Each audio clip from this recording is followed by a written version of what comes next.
So let's just be honest about this whole thing, this whole team member thing. For some of us, like, our teams are the best thing ever. For some of us, it seems pretty tough to make it work. And for some of us, we're kind of in that roller coaster ride of like, oh my gosh, best team ever, or wow, I cannot find the right person to help me. Let's be honest about this. 90%, I want to say 99%, but I don't think that's accurate. I don't want to exaggerate. I would say easily 90% of the team issues are boss issues. Like, it's on me, right? It's on me. My team wins or loses because of me. And I don't mean they win or lose on the skills they have and the expertise they bring to the table at Group Coach Nation here.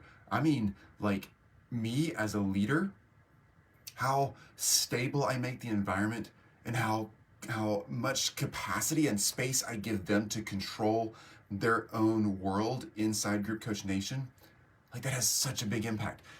Every time I have struggled, and boy, I have, with finding or bringing on the right team member the right way, it's always come down, what's up guys, so great to see y'all. It's always come down to me making mistakes as a leader. I'd say always, meaning like even if the team member is not a great team member, frequently I've left them on the team for too long and I've not made that hard decision to push somebody out.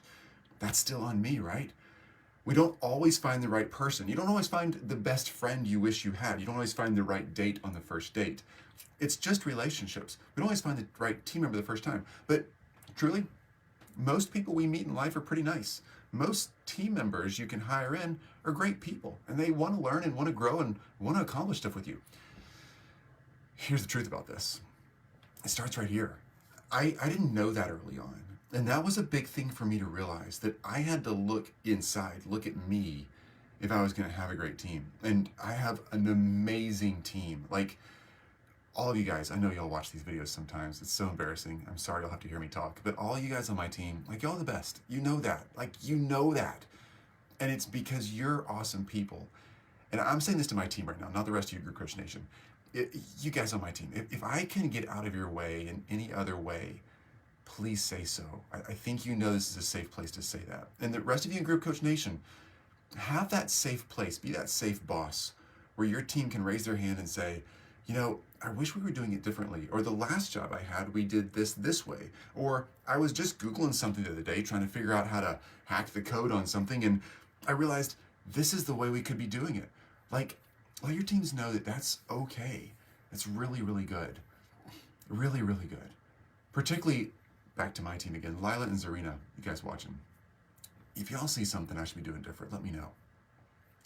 The best teams we have are the ones who are free to be who they are. Like my team, I just mentioned Lila and Zarina, for instance. You guys, y'all are geniuses at this stuff. Like, you see what's going on way more than I do. And for you Group Coach Nation folks, and I'm talking back and forth with two audiences here, you Group Coach Nation folks out there, like, we're on this together, right? We have teams to lead. And our teams are in the trenches more than we are. We're supposed to be on sales calls. We're supposed to be leading our communities, building our high-ticket group coaching programs, doing our podcasts, or whatever we do. That's our zone of genius. That's where we got to stay, and we got to hone our skill there. But the people who are helping you with the day in, day out processes, the executing of social media outreach, finding the right show for you to be on, helping you build content, helping you deliver all this stuff, all those things, like, there's a bazillion little clicks that go on all day, a bazillion little decisions they make all day. And the people on your team are probably realizing you could do it better. I know my team is. Love your teams, take care of your teams, and ask them for their insight. That is just the honest truth about teams. Obviously, as leaders, we gotta, like, hire and fire at the right time. We gotta make good decisions. We gotta bring on the right people. And if someone's not the right fit for whatever reason, they're not willing or able to do the work, or they don't have a good culture fit for your organization, you gotta help them move on and find something better for them and better for you. But ultimately, you're gonna find great people. And the more structured, that last, I guess, pro tip on this, the more structured you can be as a boss, the more likely you are to have successful team members. For most of us as entrepreneurs, even though I'm a pretty structured person and I've built brands around being structured, I mean, we teach you guys a very structured format on how to build a group coaching or mastermind program. I like structure, but even that, I'm still an entrepreneur. I'm still a little crazy brained. I'm still ADHD. I'm still kind of out there, and I'm still a dreamer and a visionary. And those pieces of my strengths are often a weakness to my team members. So letting myself drop all my visionary stuff, my dreams, and kind of the bigger strategy plan, all that kind of stuff on some kind of virtual whiteboard. I've mentioned to you guys before, I use Miro, M-I-R-O, for just getting my crazy brain in some format that I can follow and understand. I don't show my team members my Miro board. Like, that's kind of separate. That's me living in my own space. But once I get something processed and formulated, and I've had a few months to kind of sort things out, that's when I can take to my team and say, I'd like to go this direction. What do you guys think? Hey, thanks so much. What's up? JL, sorry, I'm missing comments here. Right now, I'm the team. Yeah, I love it. However, one day I'll endeavor to have a great team and become a great team leader. Dude, JL, if there's anything, and I know there's a bunch of people here, Group Coach Nation, who you're running this thing by yourself. You're the solo rock and roll person. If there's anything I could advise you to do, it would be find the resources to hire somebody for just a few hours a day. Like, find the resources for that. Upcharge your next client just a little bit, and don't bring that money home. Use that money to hire somebody in the same location you live in, somebody in the same country you live in, somebody across the world from where you live.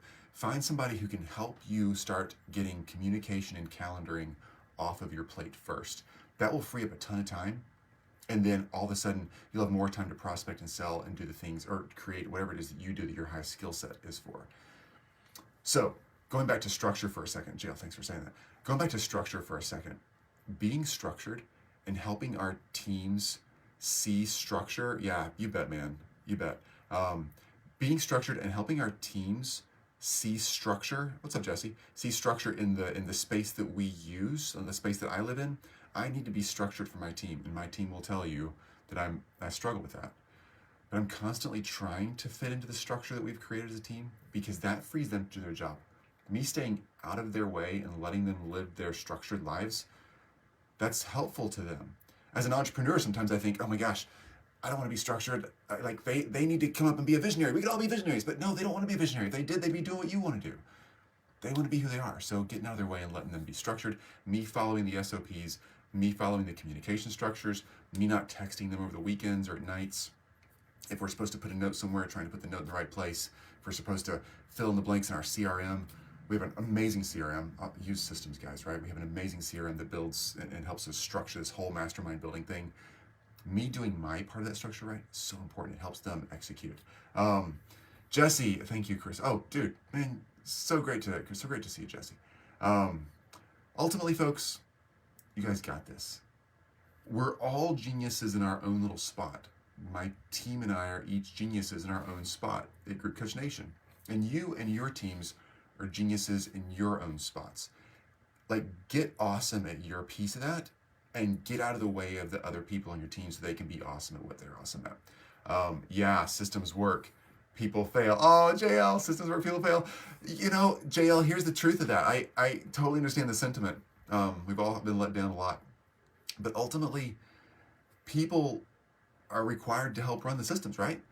And my team and I fail a lot. Y'all don't see that on the outside because we're trying not to show you how often we fail, right? But let's be honest about this. We're all humans. My team and I fail a lot. And we actually celebrate failure here at Group Coach Nation inside our organization. Like, that's a big thing for us because we try new things out. We're constantly trying things in the market so we can teach you guys how to do it. That's how it works. So we fail a lot. Sometimes we fail and we didn't mean to. And failing is learning. Yeah, it really is. So we build good systems. We follow the processes.